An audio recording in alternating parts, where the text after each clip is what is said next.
I came to Southern Illinois University Carbondale to get my Ph.D. in anthropology. SIU was founded in 1869 and is currently classified as a R2 doctoral university for having high research activity. The university has students from all 50 U.S. states and over 100 countries internationally. Southern Illinois is one of the most diverse regions for natural hardwood forests in the United States. It is located near several national parks, including Shawnee National Forest and Garden of the Gods, which features uplifted sandstone plateaus. I was fortunate to receive a grant from the Fulbright U.S. student program to help fund my dissertation research that took place on the island of Sumatra in Indonesia. I study the siamang. This is the largest of the gibbons. Gibbons are arboreal apes that are native to Southeast Asia. My research focuses on their calling behavior, where mated pairs will produce duets. I am also interested in how siamang respond to anthropogenic noise introduced into their home ranges. I made the final decision to make this documentary after Ban Ki-moon came to our campus and gave his final public address as the United Nations Secretary General. One of the central themes of his talk was outlining some of the major challenges the next generation young humans face. He also challenged the students to become global citizens and start making a difference and real transformative change. So I went to my office to get brainstorming. I decided to start small and become aware and active about issues happening around my home. In less than 2 years of living near the Crab Orchard National Wildlife Refuge, I've seen deforestation for clearing new housing subdivisions and a blatant disregard for rules and regulations. When driving past this every day, I thought that nothing will change if I remain silent. One of the goals of this documentary is to create awareness and engagement. It can start small and on a local level, like becoming aware of issues and marches in your own community, and then sharing your stories with the hashtag From Captivity to the Jungle, or hashtag FCTJ for short.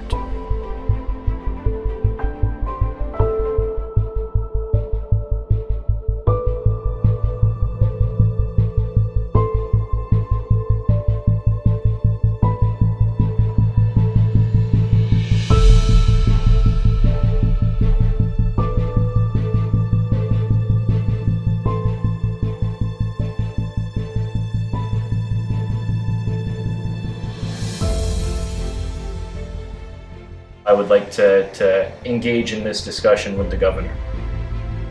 Okay, yeah, I can certainly pass on the message and your contact info to the governor. Okay, thank you very much. Yeah, no problem, sir. Have a good day. Okay, you too. Bye-bye. Bye. So that was a pretty positive conversation. Whether the governor will get back to me or not remains to be seen, but I will update all of you out there on whether I hear anything and the outcome of the budget crisis over the coming days, weeks, and months. So it has been a few weeks since I called Governor Rauner. There is still no budget, and he has not replied to me.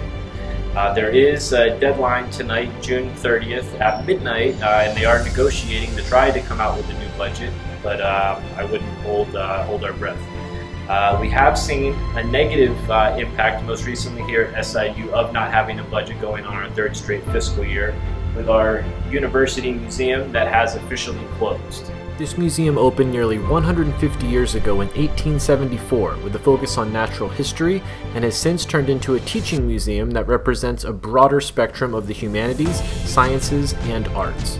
It has nearly 70,000 objects and displays an eclectic assortment of interesting exhibitions. There isn't one particular person to blame. It's not just the governor's fault, or it's not the Republican Party's fault alone. It's also the Democrats.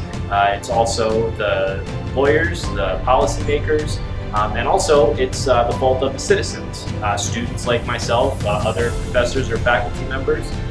You would think that on a day where the University Museum is closing, that there would be some sort of demonstration or a rally or just more people up in arms about this, being one of the only museums in Southern Illinois that has closed due to this budget impasse. If you don't hold these politicians' feet to the fire, there isn't going to be any change. They're in comfortable positions sitting on large bank accounts. They are not in any trouble right now, but we are. And in order to create change, you have to go out and do something about it. I do want to give credit where credit is due. There have been a lot of flowers that have been left and cards. That is very nice, but quite frankly, it's not enough. We need to do more. We need to be a little bit more proactive in this scenario if we don't want things like our university museums to close, if we don't want our departments to be scaled back and have classes cut. And I'm just waiting to see what's going to happen for other people to rise up and protest.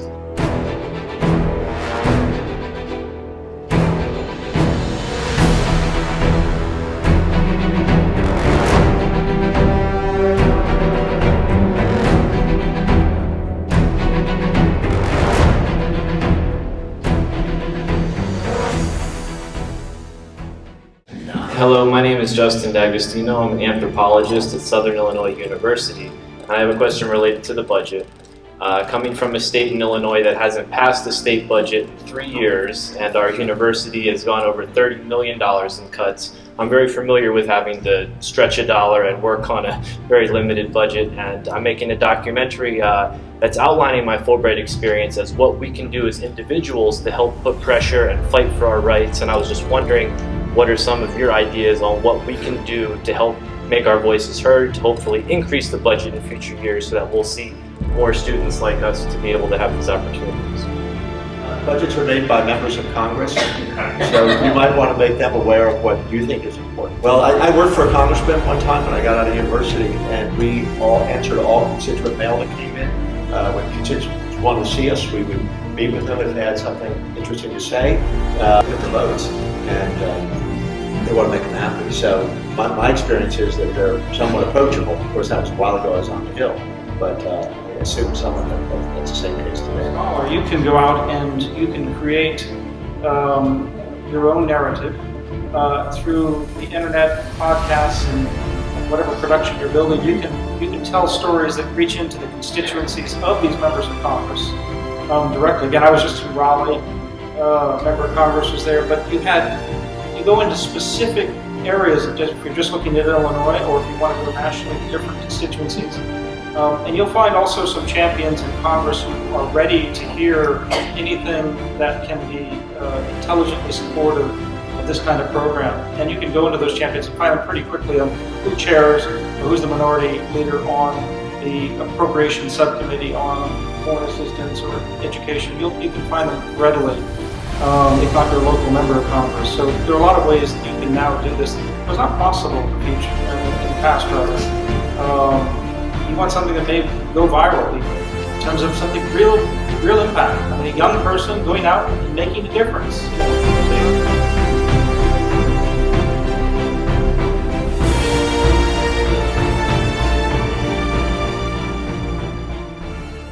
So after returning from the Fulbright orientation in Washington, D.C., I'm taking the advice of the panelists, and I am reaching out to members in Congress to ask them if they can continue supporting programs like Fulbright as well as Southern Illinois University. It was nice of Fulbright that they give you a sample letter to fill out to address personalized to your state senators or congressmen, and then you can sign it and personalize it to however you see fit.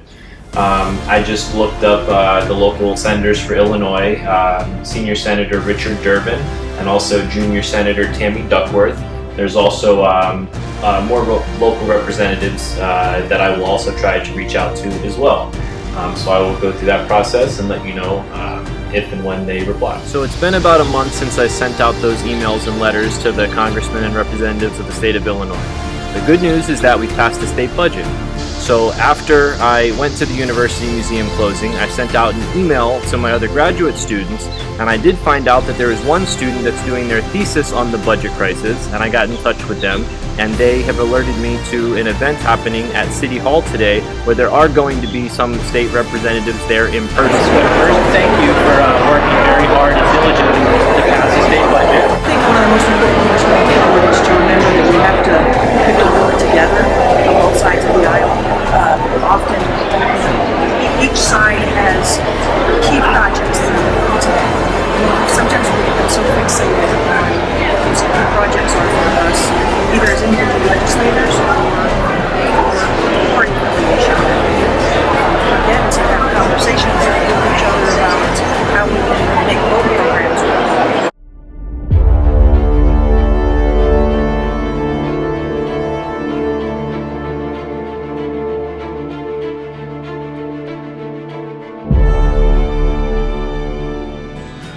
one of the most profound impacts an individual can have in a capitalistic society is how to spend money. I will keep this simple and focus on a particular topic that I am passionate about, which is food.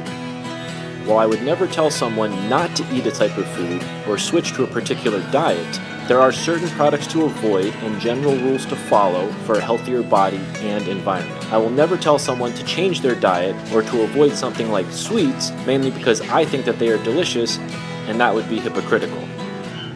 However, it is possible to enjoy these types of foods without the guilt of consuming products that are both bad for you and the environment. I was made aware of many of the impacts of food from reading and watching documentaries.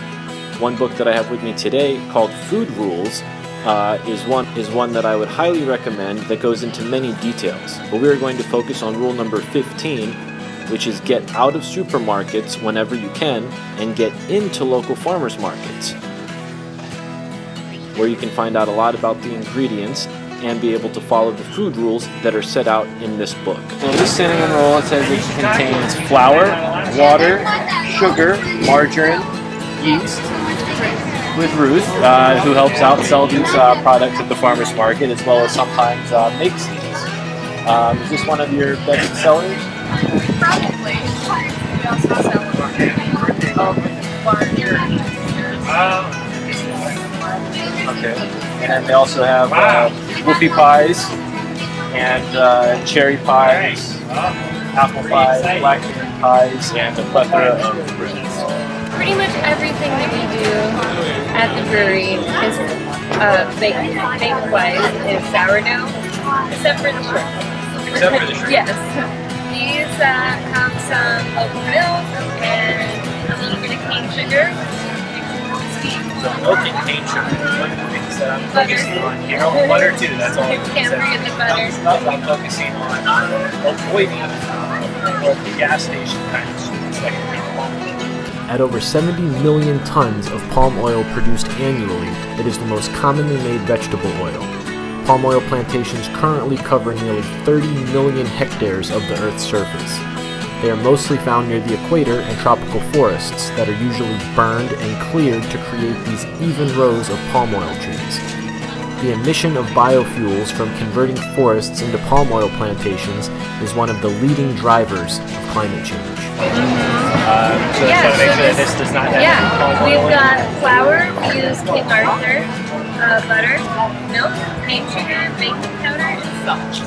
Okay, so it's all right there. Yes. One of the rules from this book here, Michael Pollan's Food Rules. Yeah, it's a very good one. I highly recommend it. One of the things that, in terms of ingredients, is it says that if a third grader can't pronounce it, Alright. this looks like all ingredients that third graders can pronounce. Even though you can read the labels in the store, knowing where the strawberries came from, you can then look into the grower's practices, whereas if you're buying a strawberry soda from somewhere else, who knows where those strawberries came from. And, buying local, those strawberries were just picked and they are fresh, and so it has more nutrients in it, which is good. I mean, we should be eating to fill ourselves, with good nutrition. So. And for my dollars that I'm paying for these strawberries, where are they going as opposed to here versus if I get them over right back here in the community, which is great. So, yeah.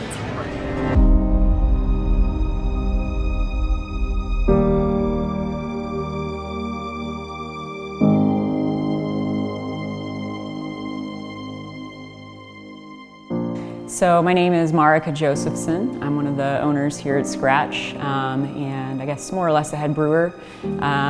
We started Scratch about 5.5 years ago. There were 3 of us to start. We were all home brewers. We met at a place called Kindling in Carterville, which at the time, and this was probably about 8 or 9 years ago now, was the only place that really had a good selection of craft beer in Southern Illinois. There was a Monday night beer tasting that was led by our friend Sean Connolly, who's writing about craft beer here in Southern Illinois. And he really brought a lot of people together who were interested in craft beer, a lot of home brewers. We would all kind of gather there, pull bottles from the shelves at Kindling, and communally try them on a table. People would bring in some of their home brews to sample, and that's where I met Aaron and Ryan, and the three of us decided to jump into this together. I have heard a lot of the hypotheses about how kind of beer came to be and why it was important way back when. Certainly something that we think about a lot here is the process of boiling and fermentation and creating a beverage that is safe to drink. Most breweries these days actually get a pure culture from a yeast lab, which is just Saccharomyces cerevisiae, so just a bread yeast or beer yeast, with absolutely no bacteria or wild yeast in it at all. And they pitch that directly into a fermenter, and with good, clean sanitation procedures, get a beer that tastes clean, tastes like a German-style lager or an English-style ale that doesn't have any funkiness or tartness or something like that. So for us, we're using something that has bacteria in it, and we're putting it into our fermenters and hoping to create something that tastes good. So we're kind of always aware of basically using hops and how hops will halt the growth of bacteria in our beer. Up top here we have some basil from the garden. We actually just put some of that into a beer this last week. And next to that are some sunflower heads. Still have the seeds inside of them. We harvested, I think, like 2 truckloads of those this year. It was the first time we'd done a sunflower harvest. This whole room was a collaboration that we did with Brett Douglas Hunter. The tongue table is a treat for most people who come up here. The tabletops in the bar are made out of an old gym floor from a high school that got torn down. These are canned tomatoes, all from our garden. We put fresh tomatoes on our pizza in the summer and then process all of this tomato sauce for the winter. And this will be about enough to get us through until some tomatoes are fresh again next year. So this is the main tasting room. David Wright's cleaning our lines right now. This is the room that we opened in here. This was the only indoor seating that we had for a long time, and really the only seating that we had for the first couple of months. And then local artists have kind of combined efforts to create the decorations all around here as well. We have various herbs from the garden, lots of lavender, sage. Come back here.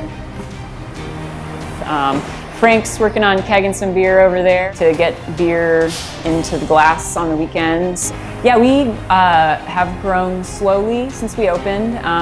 There were 3 of us to start.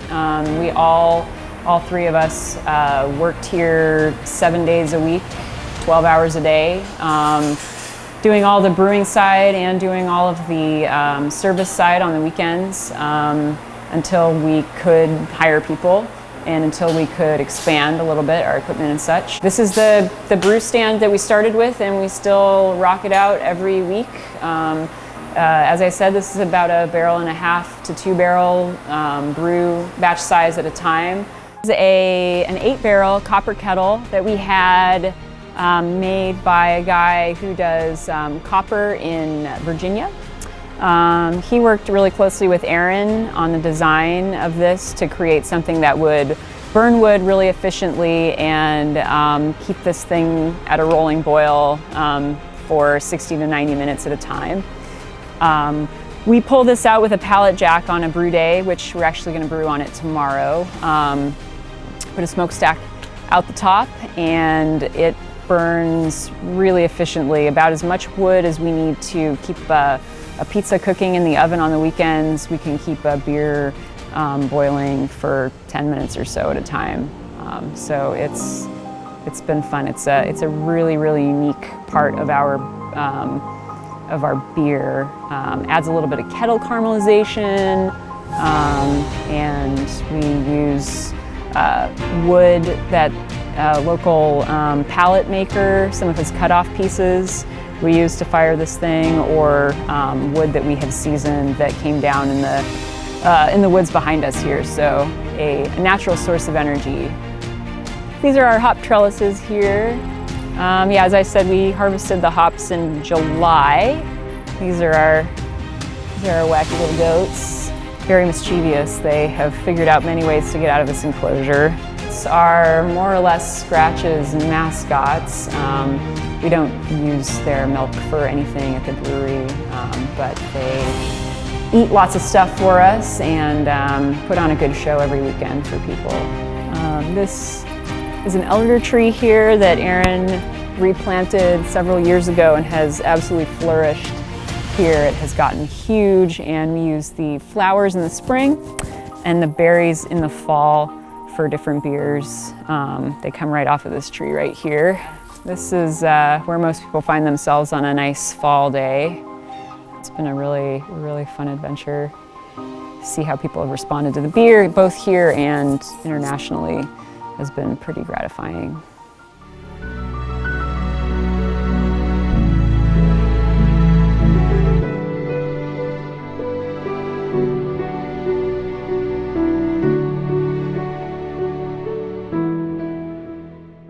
So when you can't go to the farmer's market, such as if it's only once a week or you don't have the time or effort or energy and you have to shop at this big supermarket like this Walmart, we will see if you can still get products that don't contain palm oil or that are still healthy for yourself and the environment. Some items, such as one of my favorite childhood memories, Twinkies, when you check the product label, they have approaching 100 ingredients, and one of them is in fact palm kernel oil. So unfortunately, we would have to avoid the Twinkies. So you can look and see which of these sweet products, like we have at the farmer's market, may also have simple ingredients that don't contain palm oil. This chocolate bar, for instance, Ghirardelli, is a company from San Francisco that makes delicious chocolate. And you look at the ingredients, and it contains bittersweet chocolate, cocoa butter, sugar, vanilla, and natural flavoring. No palm oil, so you'd be good to go.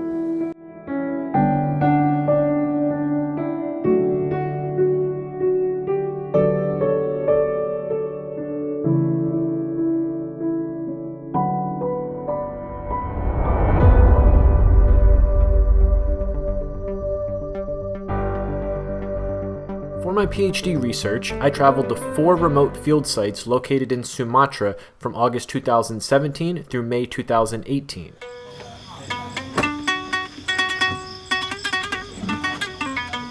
I recorded acoustic and behavioral data from 10 Siamang groups and 2 individual females. I collaborated with Universitas Shaya Kuala, located in Banda Aceh, that was founded in 1961. The university has over 130 laboratories, and it offers degrees ranging from economics and mathematics to agriculture and biology. Small bus travel is one of the first steps on a long journey to reach the field sites. The drivers and fellow bus companions can be very entertaining to help the time go by. Another option is to reach the nearest towns on small airplanes operated by Susi Air.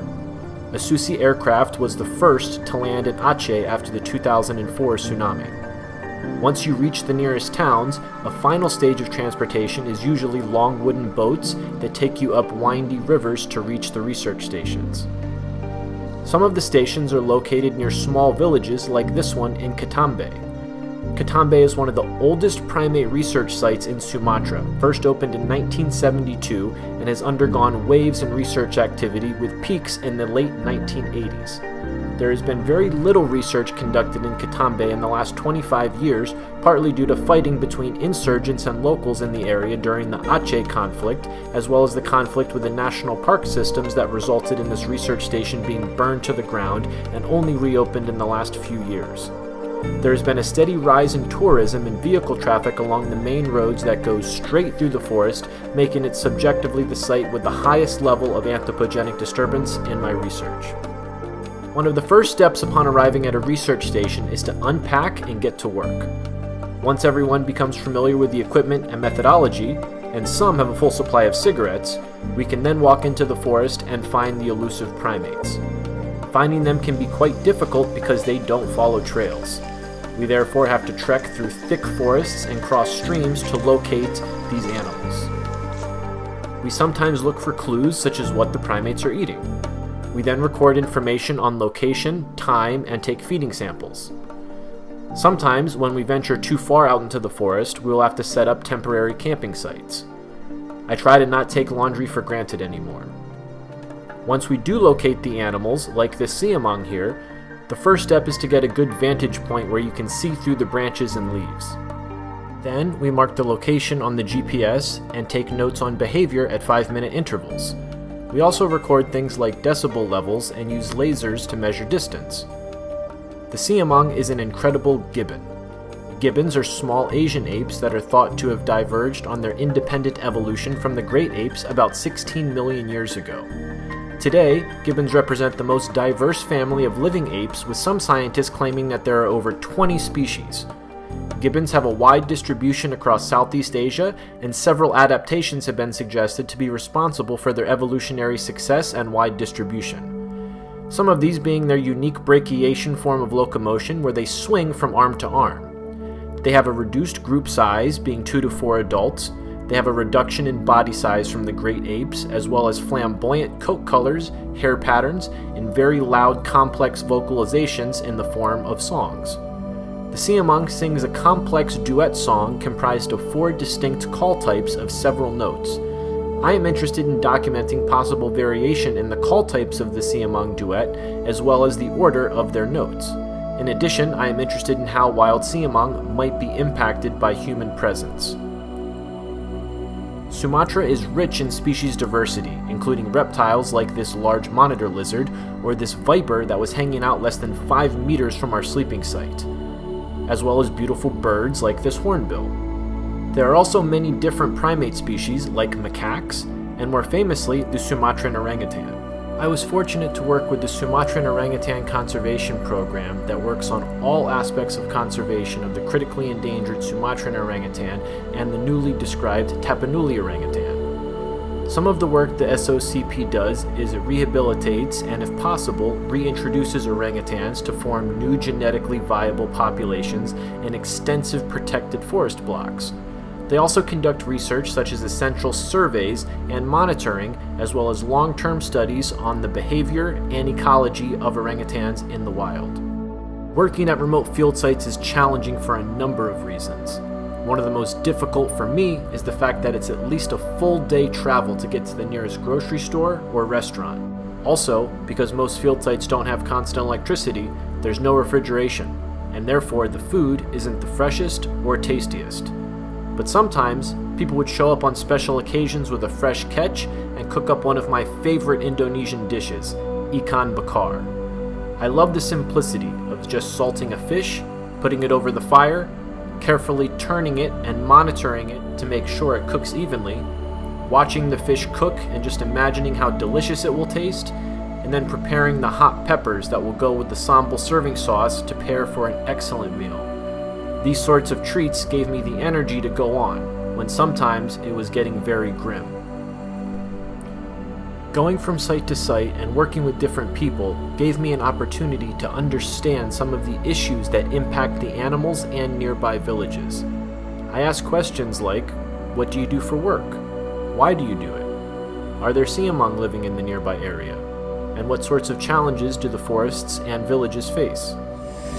I work with FCTJ here, and then my job is following orangutan, collect the data, because I like forest, I like animal, and also I want to save animal and forest. This is why I stay here.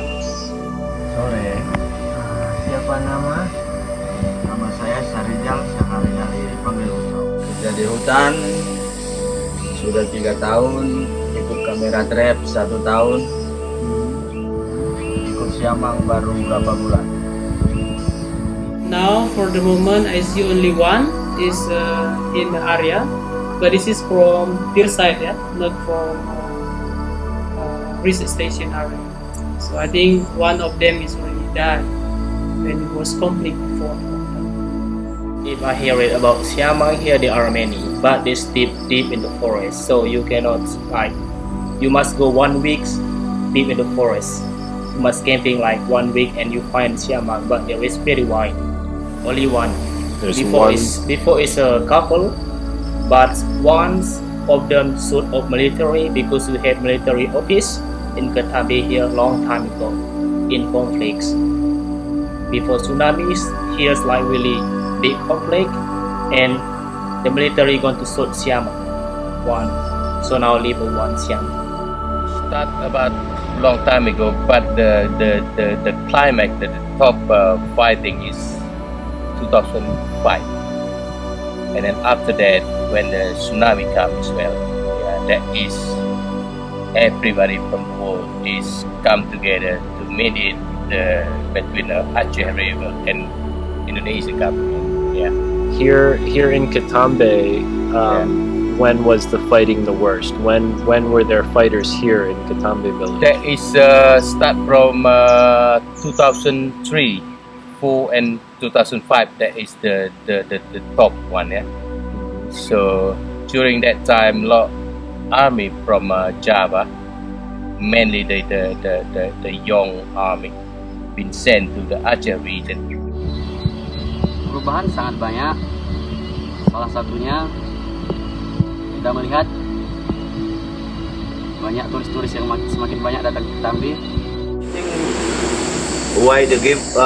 White-handed gibbon and then the black gibbon also. Yeah, very scary. Yeah.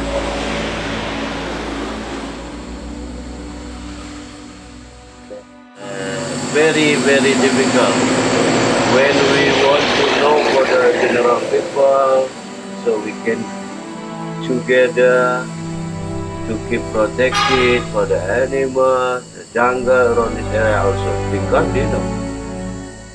the special from the Ranger National Park, they never to give just stop, sit down in the office. They don't want to know to the general people around this area. Hi man, hi guys, please don't disturb the animal around this area. This is never from the ranger to the general people here. So that's why all the people in this area, they don't know what is important between animal, nature with the people. Yeah. Siamang more scared or more afraid. That's why now more difficult to see siamang. We go more deep because from the village, maybe so many the village now are to open some the tree like to farmer or you can grow something like a palm oil or chili, make for garden or cacao, or some rice. And if the gardening and logging and tree cutting, if it continues to go further and further, then what will happen to the siamang? Wow, I'm not too sure for somebody, but when we heard the siamang, the sound them, it's more afraid, it's more scared. When we heard some the full tree, some people cutting or some to burn the fire, the smoke is very strong smell. Until maybe 2 or 3 hours, the smoke go to deep the jungle. That's why siamang more afraid. What do you think is the future?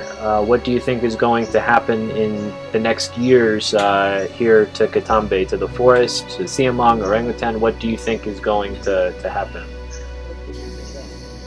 But this, I think the orangutan or siamang is not too going from here because it's the place like we here. I never go somewhere same like animal. The orangutan or siamang, every different monkey, he still live here, still stay here because is it the forest like a number one, like in the world, you know. Is it we have the reset? Is it national park? We cannot possible to cutting the tree or like a logging. but I'm a little bit worried about local beach to open some like a farmer or plantation because the government never to think what we here. We have family because we don't have job. What we do? What we must do? Because from the city, some people or from the town, from government, he have some job, and then just never to check to my place. Just only talking, never to see. He check maybe 1 year one time or 1 year 2 times or 3 times. For what? Like a ranger. We have also a ranger here. But why is my place still more open? Yeah. For what? I'm a little bit worried about them. Is it my place? Is it my home? Yeah, I'm sure. My like animal, is it like my family? Because I born here, I live here. Is it like my friend? Like a one village. But never to think the government to give some job to the local village. He give the job for the city, for the town, and from the village town come to here. But he don't know about the place. Only local village he know his place. Why he give like that job to some? Yeah. So you think that the future would be better if the government would give more jobs to the local people here in Captivity? Of course, why not? We don't have some job. Only we have plantation or farmer. Some people lot of family, lot of children. So in order to have a good future, they need to create more sustainable jobs in Captivity so that the opening of the forest doesn't happen, because you think that might happen because there are no local jobs here. Yes. I see very sure. I'm never to talk. When I talking with the government never to her about them. After these interviews, it made me want to get involved. So we are about 12 kilometers inside the national park. We're out here doing a survey to see the differences in orangutan density and siamang density by doing vocal arrays and vegetation plots, all part of my research, which I have a permit to conduct. And what we found while we were out today is one of these. It's a trap to catch birds. So this is considered illegal hunting that's happening inside the national parks here. Hassan says that this is pretty common to see, and it's up to us to report it to TNGL. Sometimes they go out and talk to the local farmers to try to stop this activity, but as you can see, it's still happening, and this is very deep still within the forest, so you can still see that things like this are still a pretty big problem. Since I had a permit to conduct research in the national park, I requested for the rangers and government officials to conduct a patrol where there was logging, burning, and farming taking place. During the patrol, I would raise questions like, why don't they give more jobs to the local people of Captivity? So I am out on a patrol right now with rangers from TNGL. Yesterday we heard logging happening inside the national forest just here on the other side of the river. So now we are waiting to see if we hear it happen again, and also send word out to the head officials in the office to see what the next step is going to be in the process. After crossing the river and arriving to the area of concern, we were shocked. In a Sumatran tropical forest that is within a national park that is supposed to be protected, the landscape should not be this open and cleared.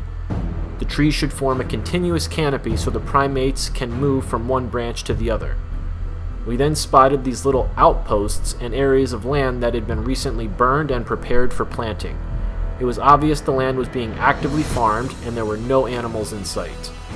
I continued to take photos while walking through the farmland trying to find the people responsible for clearing the forest. As we were getting closer, there was more evidence for farming in the form of pesticide sprayers and small shacks. The rangers of TNGL were documenting the scope of deforestation and coming up with a plan for if they encountered the culprits. We came across trees that were freshly cut and noticeable because the wood has a darker and almost orange-like color. These were likely the trees that we could hear being cut down in the few days prior to this patrol. While searching the landscape, I was trying to gather my thoughts about what had been disclosed to me in the interviews, mainly the frustration of the locals with some of the TNGL rangers and government workers that were being hired from outside the village of Catambe. I was wondering if we did meet farmers responsible for clearing the forest, what difference would it make if the ones doing the patrols were locals from Catambe versus the out-of-towners. As we started to see smoke, it was becoming more obvious there was going to be an encounter. We then saw some of the people doing the farming and made our way over to their small home base. What happened next reinforced the fact that tackling issues like deforestation and poverty is extremely difficult. This was a poor family just trying to raise their children. It wasn't some multi-million-dollar faceless corporation. When the rangers were interviewing the farmers, the sad truth of the situation came to light. The farmers claimed that they did not know the land was in a protected national park. The farmers spent their life savings purchasing the land from a man at a market who told them it was legal. The rangers had to inform them that what they were doing was in fact illegal, and unfortunately they had been scammed and would need to stop farming and leave the area immediately. I thought to myself that if the local villagers from Catambe were part of these patrols and on a more regular basis, and perhaps they even went to the local markets, these sorts of issues could be handled before they reached this point. After delivering the news and notices, we started making our way out of the forest down these cement roads. We continued to document the scale of the farming where things like cacao and bananas were being grown. It seemed like the rangers were trying to be as polite as possible when delivering the bad news to the farmers. I spoke with the rangers about how it might be a good idea to hire more locals from Catambe to join them on regular patrols. The locals have a deeper connection of the land and know more people in the area that might help these situations from getting out of hand. Another main issue that I will focus on next is palm oil. So we just finished our patrol for the day. We were in the national park. We served papers to the people that were farming and doing illegal mining and gardening in Catambe.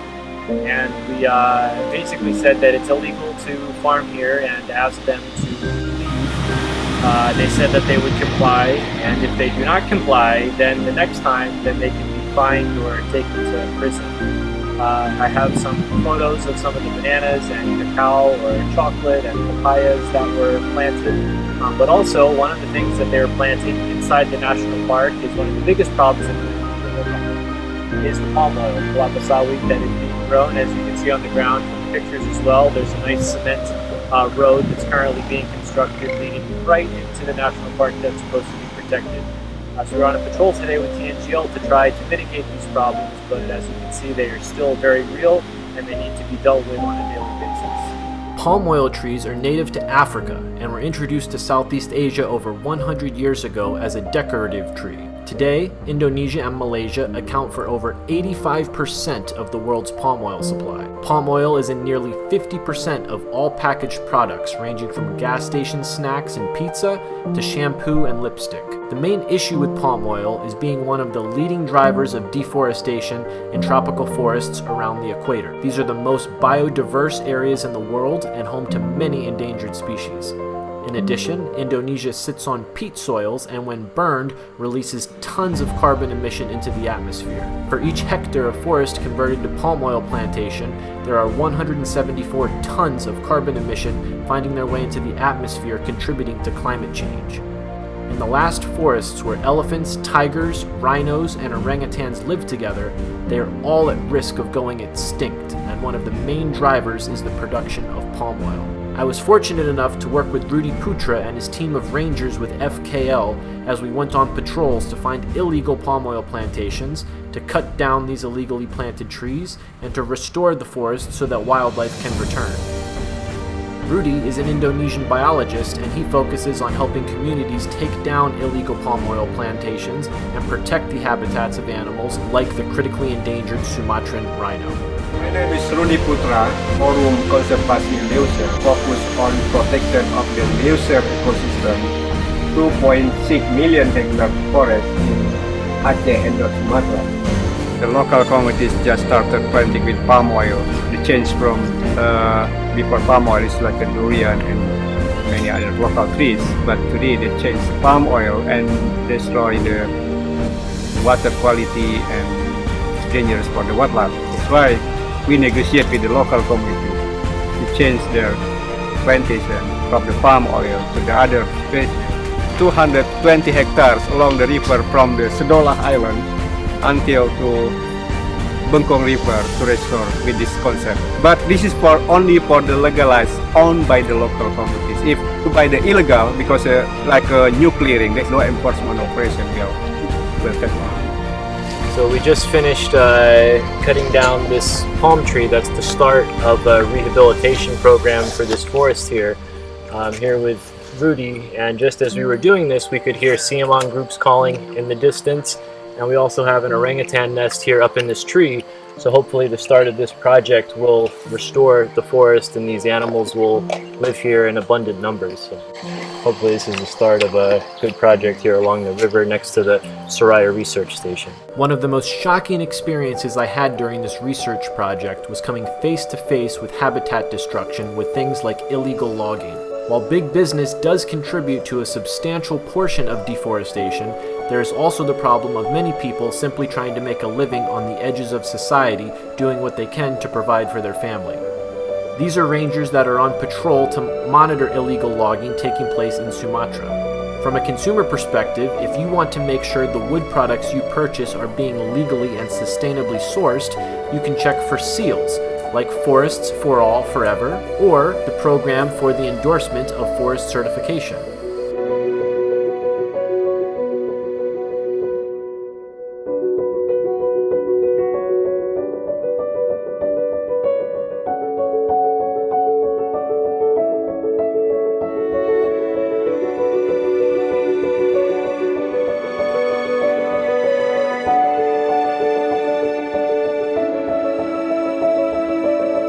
This conservation worker is shooting a tranquilizer dart into a large male orangutan. This orangutan must be wrangled and relocated because it strayed out of the nearby forests and into farmland. This is by no means an easy task, and the workers need to be careful not to hurt the orangutan or themselves in the process. Once the animal is restrained and subdued, the veterinarians can administer medicine to look after the health of this large, beautiful Asian ape. Male orangutans can weigh over 200 pounds, and it can be difficult to carry the animal from the farmland and try to carefully put it onto a truck and transport it to a better site. Elephants are nearly impossible to relocate, but when they come close to villages, something must be done, and this is usually making loud noises by yelling and lighting off fireworks. The goal is to create enough noise to scare the animals to keep them away from villages and go back into the forests. When elephants don't listen, they can do damage like knock down buildings. Through this experience, I found that there are so many intelligent, strong, and passionate people in this world that have the ability to take on problems and challenges of all kinds, whether it's in the form of raising money and distributing it to conservation organizations and rangers, to spending hours every day trekking through forests on patrol for illegal activities. I felt a responsibility to do my part to bring awareness to some of these issues by collaborating with my host university, as well as having the sponsoring help of Fulbright while coordinating the 2018 Southeast Asian Biodiversity, Science Education, and Humanity International Conference. This conference featured cutting-edge research on Southeast Asian forests, ecology, biology, zoology, and conservation. We only against about which destroy the forest, not for the whole farm. Many farmers good farmers, they work with the NS people and they care about the human rights, care about the wildlife, they make the corridor and this is good. But some companies still there, they kill the rabbit and they kill the elephant. And yes, what can America do? Many and we should almost 100% of our funding is from Europe and America. It's some of American people, they just fall like $5, $10. They donate for the everyone, for the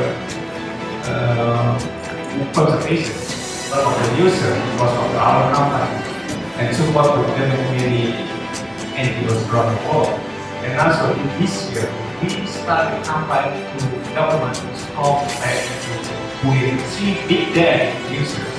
It's for the 10,000 hectares total. Thank you. Thank you very much for The central theme of this documentary seems more important than ever. I hope that by showing some of my attempts to tackle issues will also inspire you, such as making your voice heard in your local community, reaching out to elected officials, understanding the global impact of consumer choices, and making smart buying decisions. It can also be traveling around the world and battling on the front lines in forest conservation and climate change, and bringing together experts to share their collective knowledge. I hope this will encourage you to become more informed about issues you're passionate about and to take action. In closing, keep in mind that not all of my plans and actions were successful. There were many road bumps and some flat-out failures. I'm also certain that when tackling a new challenge or trying to confront a difficult problem, that most people will be confronted with struggle. My final note on this is to try to keep positive, and please share your experiences and stories with hashtag FromCaptivity to the Jungle, or FCTJ for short.